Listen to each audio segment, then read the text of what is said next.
वज़ीर आला उस्मान बुज़दार और स्पीकर पंजाब असम्बली चौधरी परवेज़ इलाही की मुलाकात, पंजाब की सियासी सूरत हाल और वज़ीर आला के आइंदा इंतखाब पर बातचीत। वज़ीर आला और स्पीकर की अरकान असम्बली से राब्तों पर भी मुशावरत। इसी पर बात करेंगे। नुमाइंदा दुनिया न्यूज़ लियाकत अंसारी हमारे साथ मौजूद हैं। जी लियाकत अंसारी, बताइएगा इस हवाले से। चीफ वेलाई की मुलाकात हुई है, जिसमें आइंदा जो सियासी सूरत हाल है उस पर मुशावरत की गई है।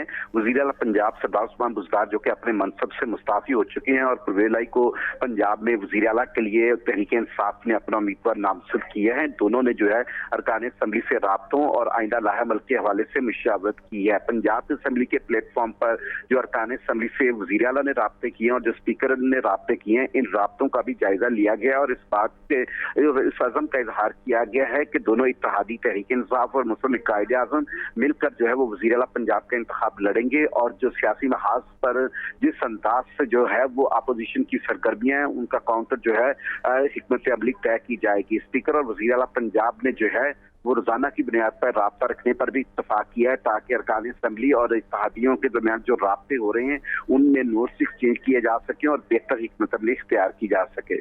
जी लियाकत अंसारी, बहुत शुक्रिया आपका।